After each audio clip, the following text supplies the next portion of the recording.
Motores que utilizan gasolina, motores que utilizan diésel. Vamos a hablar hoy día un poco de lo que vienen siendo las diferencias entre estos dos motores, cuál es más eficiente, cuál es menos eficiente. Componentes que denotan la diferencia en este tipo de motores.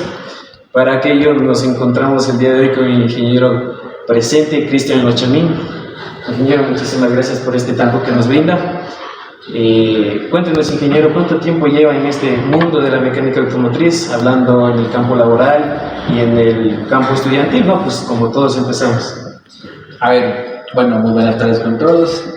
De antemano agradeciéndoles por esta participación con ustedes.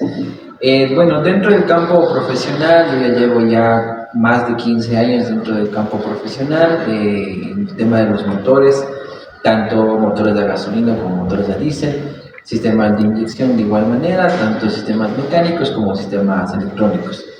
Y en este mundo, más allá de lo que es los diésel específicamente, que es un campo muy amplio, en el cual lógicamente existe una diversidad y también un cambio lo que corresponde a motores de gasolina referente a los motores de diésel.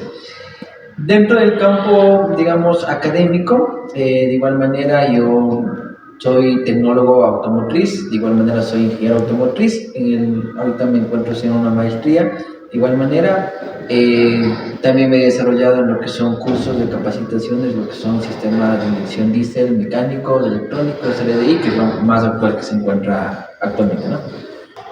A lo largo de toda su carrera dentro del campo automotriz, para usted, o sea, como la vista de ingeniero, ¿qué motor es más eficiente? ¿Motor que utiliza diésel o motor que utiliza gasolina? Ya, a ver, bueno, hablemos sobre el tema de la eficiencia. Sería específicamente lo que estamos hablando de los motores diésel, ¿no? Como podemos ver en esta pequeña maqueta. Los motores diésel específicamente tienen una mejor eficiencia térmica, es por ello que se utiliza más para el tema industrial, sí, más para el tema comercial de igual manera, ya que es un tema más de trabajo que hablemos de un tema de como medio de transporte, ¿no? No solamente para ir como un taxi o algo así, sino más bien para un tema de hacer algo industrial específicamente. Y entonces, dentro de lo que conlleva estos dos tipos de motores, la mezcla, se sabe que la mezcla de aire combustible en motores a gasolina es de 14.7 a 1. ¿En el motor a diésel sucede lo mismo o varía? Varía. ¿Por qué varía? Obviamente va a depender del tipo de motor. Por ejemplo, si hablamos de motores diésel atmosféricos, que inicialmente fueron así, no hablamos de un cambio radical, estamos hablando por ejemplo, de un 14.5, puede ser, a 1 puede ser. Y si hablamos ya de motores turboalimentados, que no tenemos en la actualidad, podemos tener variaciones, por ejemplo, de 15 a 15.2 a 1. ¿Por qué obviamente es más alto? Porque estamos hablando de una mezcla pobre. En cierto caso, debido al tema de la sobrealimentación, ¿sí? Por los turbocompresores, tanto de geometría fija como de geometría variable. Y entre los componentes que se ven, la diferencia del motor a gasolina y diésel, se dice que en el motor a diésel tiene otro tipo de bujías, ya que en el motor a gasolina pues tenemos la bujía que da la chispa para que se encienda y empiece a trabajar obviamente el motor. Dentro del motor a diésel, ¿cómo trabajan estas bujías?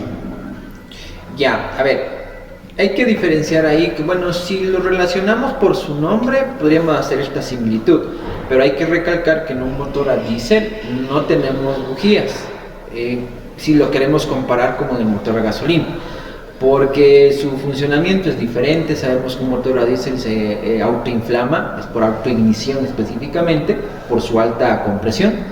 Por lo tanto, aquí las bujías de incandescencia, que son específicamente, estamos hablando de que estas bujías de incandescencia permiten alcanzar una temperatura más alta dentro del interior del cilindro para que el motor se pueda encender más rápido. Eso es lo que permite las bujías de incandescencia. ¿sí? Mucho más allá, y por eso lo que les mencionaba, que es, digámoslo, si lo relacionamos en función, es completamente diferente con la bujía de motor a gasolina. Porque en un motor a gasolina la función de la bujía es permitir el salto de chispa, Sí. para que se pueda la mezcla inflamarse. Pero en un motor a diésel no necesita esta bujía. Inclusive si la bujía de incandescencia no llegara a funcionar, va a tardar mucho en encender. Eso sí, probablemente no encienda en muchas ocasiones dependiendo de la compresión. Pero sin las bujías de incandescencia el motor a diésel tranquilamente puede encenderse. ¿Por qué razón? Porque solamente es para poder ayudarle dependiendo de las condiciones de temperatura y puede obviamente encenderse más rápido. Esa sería la función específica de la bujía de incandescencia en un motor a diésel. Para terminar esta primera parte, viendo las diferencias entre estos dos motores, ¿qué motor contamina más o contamina menos? A ver, anteriormente se creía, o más bien dicho, dentro de los estudios se generaba que los motores a diésel contaminaban más. ¿Debido a qué? Debido a sus factores, como lo veíamos, todos sabemos que un motor a diésel antiguo, veíamos que era particularmente echaba una madera por el tubo de escape. Negro, el hollín típico que conocemos. Por lo tanto, se creía que este hollín obviamente contaminaba más en función de un motor a gasolina, que prácticamente no es muy notorio su gas combustionante. Pero si ya hablemos en la cantidad de compuestos químicos que tenemos, un motor a gasolina es más contaminante que un motor a diésel. E inclusive ya con las nuevas tecnologías dentro de los motores diésel que tenemos, con inyección directa, sistemas de turbogeometría variable, por ejemplo, intercooler, modificaciones en los sistemas de distribución variable, algunas modificaciones que se han realizado. Entonces, hoy por hoy, los motores a diésel son menos contaminantes que los motores a gasolina. Obviamente estamos hablando de motores a gasolina. Si ya lo ponemos con un motor híbrido, y obviamente ya estamos hablando completamente diferente, ¿no? Exacto. Una vez aclarado estas diferencias que hay entre estos dos motores, adentrémonos ya en el motor a diésel, hablando específicamente de los inyectores, ya que tenemos inyectores mecánicos que no requieren, en este caso, de un sistema electrónico para accionarse, sino que es netamente mecánico a través de una bomba de inyección. Estos inyectores mecánicos obviamente tienen su estructura, tienen una aguja de inyección, tienen un resorte, tienen un sistema de retorno. Dentro de estos inyectores mecánicos también tenemos inyectores bobinados, piezoeléctricos. Mecánicos y piezoeléctricos, ¿cuál de los dos es como que el mejor y el que se podría decir el que es más convencional en nuestro país? Ya, a ver, dentro de los tipos de inyectores hay que recalcar que básicamente dependería de la eficiencia, dependería del costo y también del mantenimiento. Obviamente, si relacionamos los inyectores mecánicos versus los inyectores de bobina o electromagnéticos, o los inyectores piezoeléctricos, que son los más actuales como tal, vamos a tener ciertas apreciaciones y cada uno va a tener su ventaja y desventaja, ¿sí? Por ciertos factores. Si vamos al tema de costo, por ejemplo, los inyectores mecánicos tienen un bajo costo en su tema de adquisición, ¿sí? Y en su tema de mantenimiento también.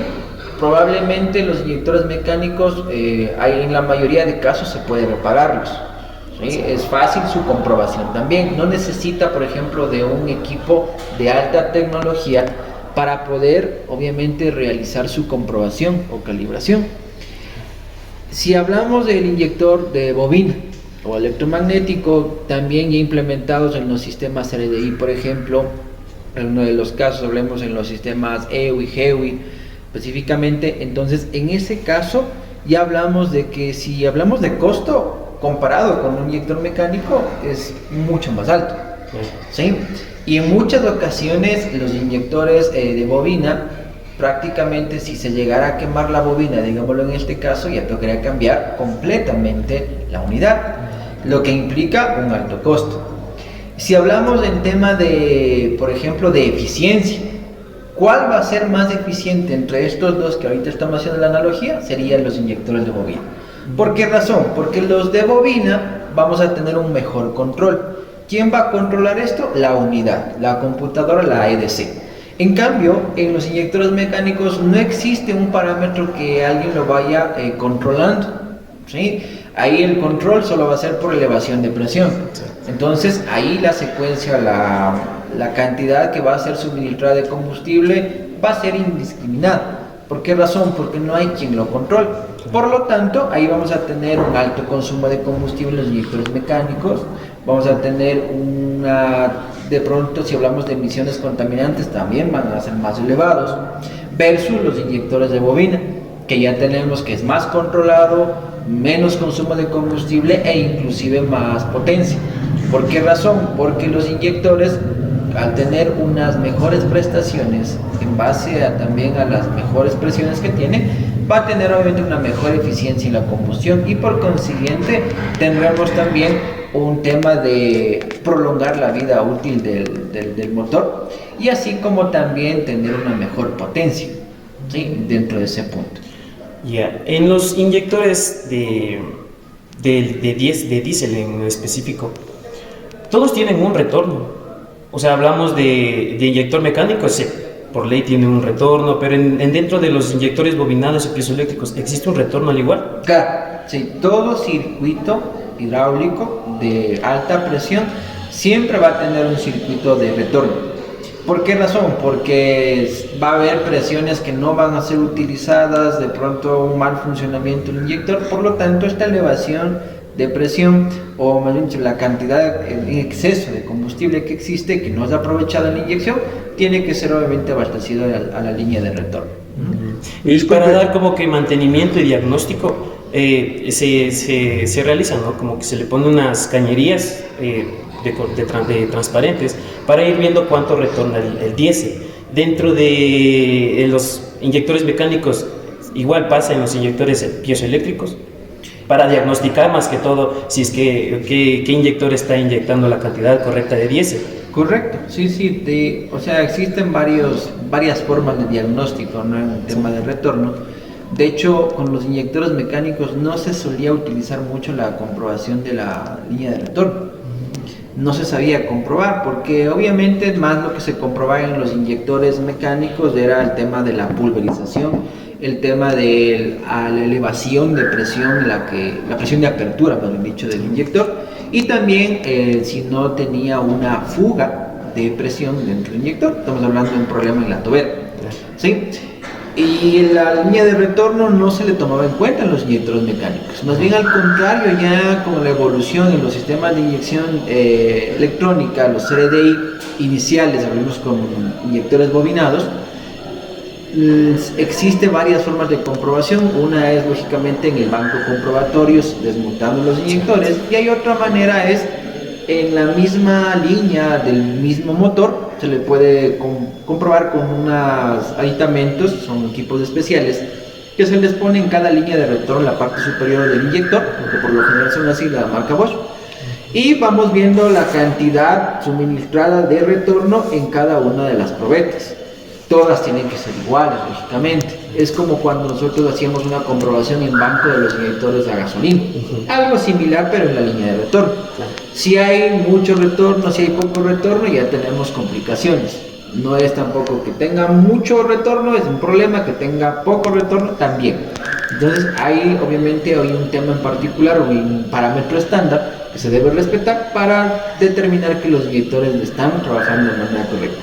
Y dentro de las fallas de los inyectores, si se da el fallo en un inyector, se tienen que cambiarlos, todo el juego de inyectores. En este caso serían 4 inyectores. Ya, a ver, hay que tener un tema en particular. ¿En inyectores mecánicos o en inyectores de bobina? Inyectores mecánicos. En inyectores mecánicos, de hecho, si uno da la falla, ya depende del tipo de error que tenga. Por ejemplo, digamos, se hacen las comprobaciones con el banco comprobador, que es mecánico, y se va verificando las 3 pruebas que ahorita acabo de comentar. Por lo tanto, ahí se va a tener, en función de las comprobaciones, se puede verificar si, por ejemplo, el 1 puede ser el caso que dio una presión residual muy baja, es decir, que está fugando. O sea, ahí mayoritariamente la culpa es de la tobera. ¿sí? Que un mal asentamiento de la aguja. Por lo tanto, ahí se envía primero a realizar una inspección, puede ser un tema de limpieza o por último ya un cambio de la tubera, ¿sí? Pero si por otro caso en un inyector en cambio no está dando la presión adecuada de apertura, en cambio existe probabilidades de que solo se pueda calibrar, más no su cambio. Entonces, por eso es lo que decía, que en inyectores mecánicos el tema de coste y mantenimiento o reparación es mucho más factible, ¿sí? Lo que no puede ocurrir esto en un inyector de bobina y mucho menos en un piezoeléctrico, que vamos a ver más adelante. Entonces, eso en ese caso. Y los inyectores piezoeléctricos bobinados, o sea, tengo entendido igual que son accionados a través de una señal electrónica. Hablamos de... este tipo de inyectores, ¿es factible que utilicen inyección directa o indirecta? A ver, hay que tener en cuenta que todo lo que son inyectores de bobina o inyectores piezoeléctricos son específicamente para inyección directa. Netamente. Sí, netamente. O sea, todo lo que es en la evolución de los sistemas a diésel pasó de un sistema de inyección indirecta con inyectores mecánicos, posteriormente a una inyección directa ya con una gestión electrónica. Eso fue la evolución. Partimos de una bomba lineal, luego fuimos a una bomba rotativa, luego fuimos a una bomba rotativa electrónica, que es la BP44, y posteriormente a ello ya venimos con el alcance de una bomba de alta presión, que en este caso hablamos de la CP44, la CP3 o la CP4 por ejemplo, que son de la marca Bosch, y esos ya empezamos con lo que son gestión electrónica y por lo tanto ya inyección directa. ¿Sí? Netamente directa. Y hablamos del sistema Common Rail. ¿Es netamente de Bosch? No es, o sea, fue desarrollado por Bosch, eso sí, fue desarrollado por Bosch, pero en sistemas Common Rail tenemos diferentes marcas. No solamente es Bosch, tenemos marcas como Delphi, tenemos marcas como Denso y como Siemens. Hay algunas marcas, ¿sí? Que la mayoría, digamos, su creación fue de Bosch y la mayoría de productos son de Bosch, sí, pero hay diferentes sistemas. Por ejemplo, hay marcas de vehículos que trabajan con los inyectores Bosch y hay otras marcas de vehículos que trabajan con la marca Denso o Delphi. Por ejemplo, Mazda es uno de ellos, Peugeot también es otro de ellos. Y hay que tener en cuenta ahí que lo que varía específicamente es ciertas características. Por ejemplo, una característica más importante es la bomba de abastecimiento, la de suministro, la bomba de transferencia que conocemos. En el caso de la marca Bosch, la bomba de suministro o de abastecimiento siempre va a ser de accionamiento mecánico y va a estar dentro de la misma bomba de alta presión. En el caso de la marca Delphi, por ejemplo, la bomba de abastecimiento o suministro se convierte en una bomba eléctrica.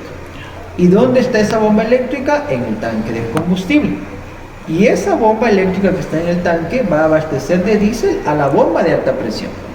¿Sí? Entonces, ese es digamos, el cambio que hay. De ahí su funcionamiento es el mismo, tienen los mismos componentes, inyectores, tenemos una riel común, tenemos conductos, entonces tenemos una bomba de alta. Esa es la apreciación, la diferenciada, digámoslo así, entre diferentes marcas. Y a lo largo de su vida, de su carrera, incluso como mecánica automotriz, ¿se ha encontrado con este tipo de inyectores? Los bobinados, piezoeléctricos. Mecánicos hoy en día, muy común de hecho verlos en camiones, de hecho, pero bobinados, piezoeléctricos. ¿En qué tipo de vehículos puedo encontrar tal vez? Sí, de hecho, bobinados y piezoeléctricos. De hecho, los bobinados son los común o mayoritariamente me he topado. Los que recientemente estamos ya realizando son los vehículos con sistemas piezoeléctricos, que obviamente son mejores si hablamos de sus prestaciones. Si hablamos de eficiencia también, pero si hablamos de costos son mucho más costosos. Su mantenimiento también se vuelve un poco más metódico y limitante, porque en los inyectores piezoeléctricos solo se puede llegar al punto en que se puede realizar de pronto una verificación, inspección, pero si llegara el caso quisiera repararlo, la mayoría de fabricantes recomiendan no reparar los inyectores piezoeléctricos, ¿Por qué razón? Porque los inyectores piezoeléctricos no funcionan como los bobinados. Los piezoeléctricos trabajan con unas capas, ¿sí? Lo que hace es cargarse esta capa, ¿sí? Y estos van acumulando energía y de pronto llegan a acumular energía que permite que se abra la aguja y pueda inyectar. Posteriormente, esta descarga que existió tiene que obviamente ser absorbida por alguien. Y es por ello que en los sistemas piezoeléctricos ya tenemos adicional un módulo que va a comandar lo que es solo la señal para el control de los inyectores.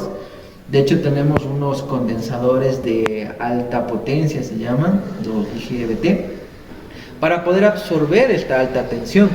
Porque los inyectores piezoeléctricos ya no trabajan con pulsos, que son un pulso negativo y 12 voltios. Estos ya trabajan con altas tensiones, que puede llegar inclusive hasta los 140 voltios. Por lo tanto, la computadora del vehículo, la EDC, ya no puede comandar este mensaje. Por lo tanto, necesita un módulo adicional, que es el que va a controlar y elevar esta tensión para que funcionen estos inyectores. Sí, entonces esa es la diferencia como tal. Por lo tanto, ya se vuelve un poco más complejo. Pero, ¿cuál es la diferencia? Y por eso es lo que digo que son más eficientes, tienen mejores prestaciones. Porque mientras los inyectores de bobina pueden generar hasta unas 5 inyecciones, ¿sí?, en un solo ciclo, los inyectores piezoeléctricos pueden llegar hasta 8 inyecciones en un solo ciclo. Por lo tanto, ya vemos que va mejorando. Entonces es por ello que con los inyectores piezoeléctricos obviamente la contaminación es menor, es más alta las prestaciones del vehículo e inclusive su ruido de sonoridad típico de un motor a diésel es más bajo comparado inclusive con un tipo de inyectores bobinados. Peor aún con los inyectores mecánicos, que es más notorio su sonido. Exacto. Para finalizar, para dar como fin a esta entrevista, este conversatorio, de hecho nos ha aclarado bastante en este tema de los inyectores mecánicos. ¿Cada cuánto es el mantenimiento? O sea, se sabe que dentro de la mecánica hay cada 20.000, cada 30.000. Entre los mecánicos y los eléctricos, piezoeléctricos, ¿cada cuánto se realiza el mantenimiento de este tipo de inyectores? Pongamos, por ejemplo, el lavado de inyectores. Ya, a ver, la limpieza de inyectores, si hablamos de los mecánicos, se recomienda realizarlo, o bueno, yo al menos yo lo recomiendo. No me voy yo a los manuales, ¿por qué motivo? Porque nosotros, primero, en nuestro medio no tenemos las características del combustible que son necesarias para que obviamente pueda cumplir un funcionamiento de combustión adecuado. Por lo tanto, en los manuales puede decir que inclusive lleguen hasta los 100.000 kilómetros para realizar recién la primera limpieza de inyectores. Entonces la mayoría sabe que no podemos regirnos a eso por la calidad del combustible que tenemos y va a depender mucho también del grado de contaminación que se tenga en el diésel, de la limpieza que se haya realizado y muchos factores a considerar. Por lo tanto, yo recomiendo los inyectores mecánicos realizarlos a los 50.000 a 60.000 kilómetros la limpieza de inyectores en los mecánicos. En los inyectores de bobina, yo por lo general se recomienda entre los 100 a los 150.000, ¿sí? Y en los inyectores piezoeléctricos, más bien tanto como, vuelvo y repito, una limpieza, más que nada es una inspección, porque como hoy repito, si el inyector piezoeléctrico empieza a dar problemas, como no hay reparaciones, inclusive lo pueden reparar pero sin garantía, entonces yo ahí recomiendo de pronto efectuar una inspección en el mismo intervalo de los bobinados, que sería entre los 100 a los 150.000 kilómetros. O dependiendo si ya tenemos complicaciones, de pronto pérdida de potencia, empieza a una madera, consumo de combustible, entonces ahí sí ya toparlos. Como son muy delicados los piezoeléctricos, se procura obviamente no realizar constantemente, digamos, una limpieza de los mismos. Eso es la parte. Ahora, yo recomiendo, para no tener complicaciones tanto en los inyectores mecánicos y bovinos piezoeléctricos, yo recomiendo más bien tener un mantenimiento adecuado de lo que es la línea de alimentación de combustible. Y en primera instancia a un parámetro que por lo general no le toman asunto. ¿Cuál es este? El tanque de combustible. ¿Sí? El tanque de combustible es una parte muy fundamental y sus filtros específicamente. El tanque de combustible se debería realizar una limpieza inclusive entre 20 a 30 mil kilómetros en un motor o sistema diésel. ¿Sí? ¿Por qué razón? Porque sabemos que el principal enemigo de los sistemas diésel es el agua. Sí. Y por lo tanto se llega a condensar el agua en el tanque y va a ser transmitido a través de su línea y va a llegar a la bomba y luego va a llegar a los inyectores.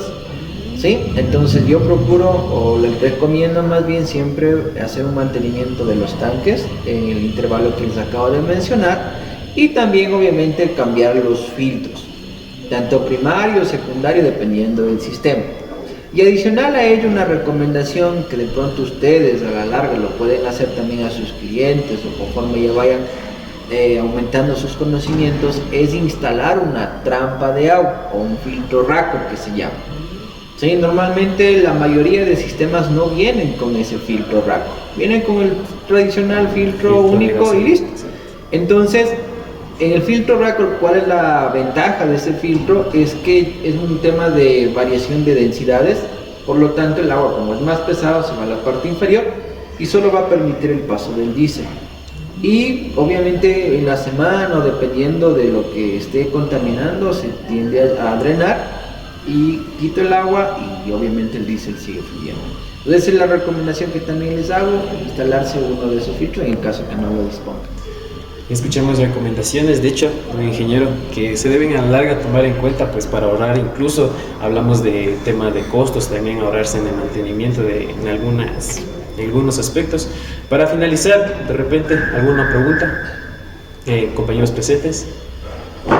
Referente a todo lo que he escuchado durante la entrevista, en este caso, ¿qué es lo que genera? Mencionó que el sistema diésel es el que menos contamina a comparación de uno de combustión de gasolina, ¿verdad? Pero ¿cuál es el motivo por el cual le da la coloración del humo? O sea, ¿por qué es en este caso más negro? ¿Tiene que ver algo con la gasolina o el diésel? Claro, el tema es por el funcionamiento que es completamente diferente. Y obviamente sabemos que una cosa es el octanaje y otra cosa es el cetanaje. Por lo tanto, es un aceite, prácticamente es un aceite. Por lo tanto, cuando ustedes, si algún rato quemaron aceite, van a ver que obviamente sale negro. Por lo tanto, es el poder mismo, el sistema por el que está su funcionamiento, es lo que vemos de humo negro, es que es característico de un motor diésel, o el hollín que nosotros lo conocemos. Por eso forma eso. ¿Algo más? ¿Una pregunta más? Usted mencionó sobre los inyectores una parte que es la tobera. Si la tobera falla, ¿qué puede ocasionar? Ya, si la tobera falla, en el caso de todos los inyectores en específico, vamos a tener ralentí inestable, vamos a tener pérdida de potencia, vamos a tener aumento de la opacidad o hablemos del humo negro que va a emitir por el tubo de escape. Son las características o digamos las consecuencias de una tobera que está en mal estado. ¿Una pregunta más? ¿Cuál sería más o menos objetivamente la principal ventaja y desventaja de los inyectores piezoeléctricos? Ya, perfecto, muy bien. De los piezoeléctricos, la principal ventaja es, como mencioné, las prestaciones o su eficiencia. La desventaja es su costo. Es su costo, ¿por qué razón? E inclusive dentro del costo podemos ponerlo ahí en el tema de ejecución del trabajo. ¿Sí? Una vez me pasó, contarles una anécdota en el taller, que el tema de purgado inclusive de los inyectores de bobina con los piezoeléctricos es completamente diferente. Si nosotros no hacemos el procedimiento adecuado, e inclusive los inyectores piezoeléctricos, si nosotros sacamos para hacer una simple verificación y volvemos a poner, probablemente ya no se vuelva a encender ese motor. ¿Por qué razón? Porque si no hacemos el proceso adecuado, ¿sí? Como tenemos el tema de acumulación de placas en los piezoeléctricos, puede quedarse el inyector cerrado. Y así envíe el pulso a la computadora, para él es como que estuviera cerrado y lo va a permanecer cerrado. Muchas ocasiones toca hacer un proceso para poder reabastecer los inyectores para que puedan otra vez abrirse, o nos tocaría sacar y enviar al banco, al laboratorio, para que nos den desbloqueando los inyectores. Se pueden bloquear. No es como los inyectores de bobina, que en ese caso sacamos, comprobamos, ponemos, purgamos, y inclusive a veces no toca ni purgar, y se prende, y listo, no pasó nada. En cambio acá, si hacemos un mal procedimiento, se pueden bloquear los inyectores y complicados hasta desbloquearlos o enviarlo al banco para que nos den desbloqueando. Para dar fin a esta entrevista, la verdad es que nos vamos educados, de hecho, aclaramos ciertas dudas entre este tipo de inyectores. Muchísimas gracias por su atención, muchísimas gracias, ingeniero, por su tiempo. Ya, jóvenes, y un gusto. eso ha sido todo, muchísimas gracias. Gracias a ustedes.